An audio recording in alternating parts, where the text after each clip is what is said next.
Extra cart part friends, this is Jason, and here's a product we're going to put online here later this weekend. You'll find it at extracartparts.com.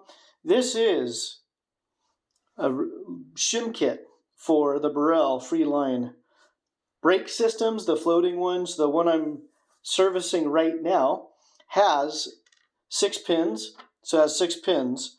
So in this video, and what I'm going to sell online is actually just going to be the Shim kits with the circlips, because you can buy the whole kit online from a Birel, authorized Birel user. But I found that when I pulled these out, the pins actually looked really good. There was no measurable difference from a new one to a used one.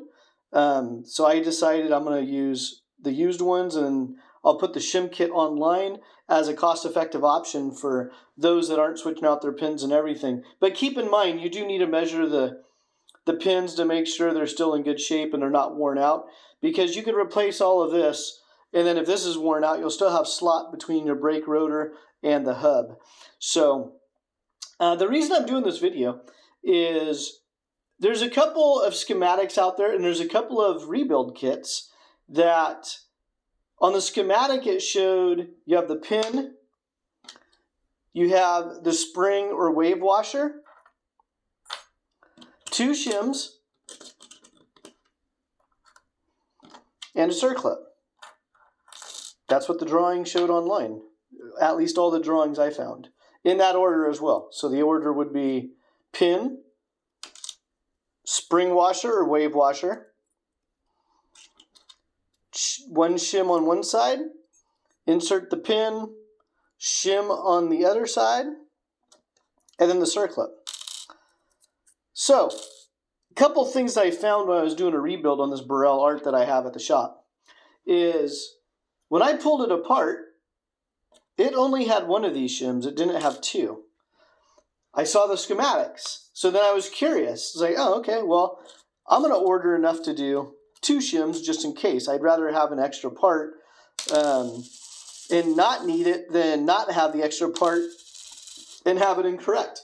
So I did a trial and error, and with the 2 shims, these are the flat shims, you can see in there, they're flat. With the 2 flat shims and the spring washer and the circlip, the pin still floated but was much more secure. So I'm going to reinstall this job with the 2 shims, even though when it arrived at the shop it only had the 1 shim. So this is a lesson.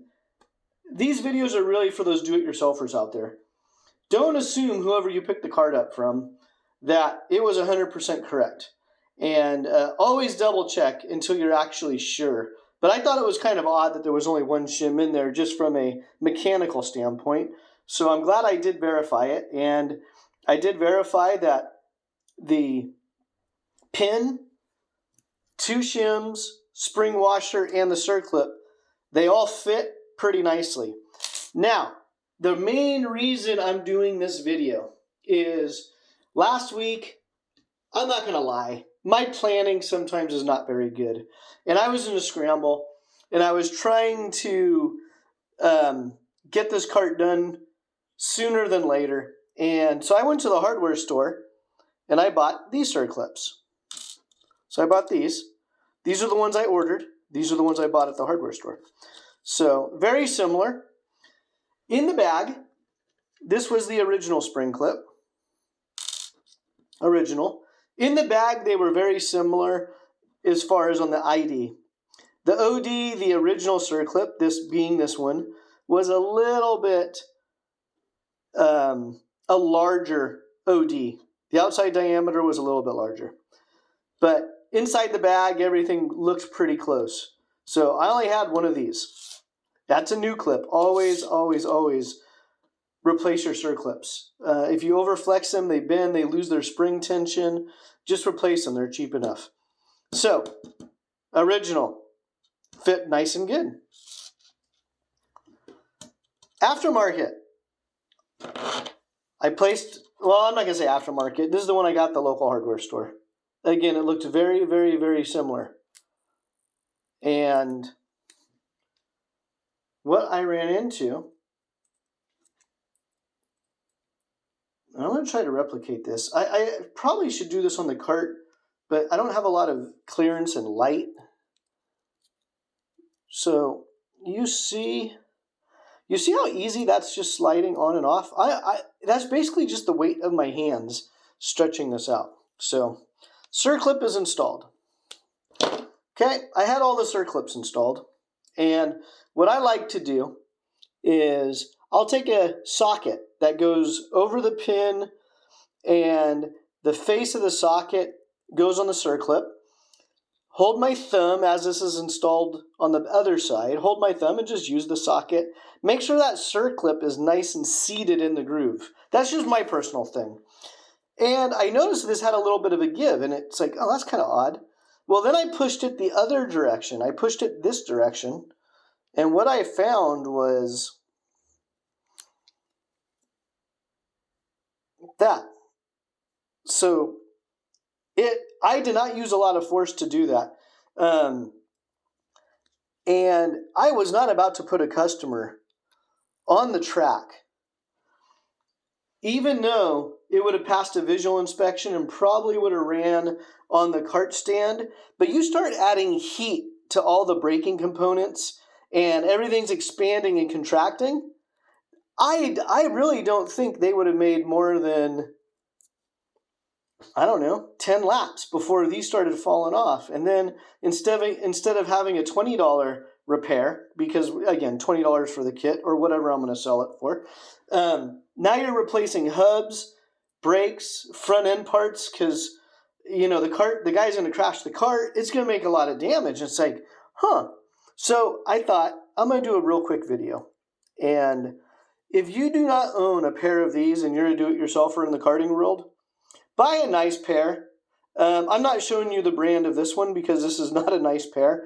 But buy a nice pair. You can get some really nice ones between 30 and 40 bucks. But this is a must-have if you're a do-it-yourselfer in the karting world. That's a pair of calipers. But again, this is just a quick informational video for my followers on these circlips. This kit, that will include the 2 shims, the circlip, and the washer. Those 4 pieces, that will be available this weekend on my store. From other resellers, you can buy the whole kit that includes the pin. But I will say, most of the ones I've seen online only have 1 shim. They don't have the 2 shims. So maybe there's a difference in models or variances. Maybe on some of them the pins are different lengths slightly. I don't know. I'm not a... when it comes to the Birel stuff, I'm very comfortable with it. But it's not like I put my hand on every single model and year to know why there's a discrepancy. So this is the bad circlip. We're gonna, and you should never be able to do that. I mean, this is the brakes we're talking about here. I'm gonna put that way to the side so I do not mix that up. We're gonna have the new circlip.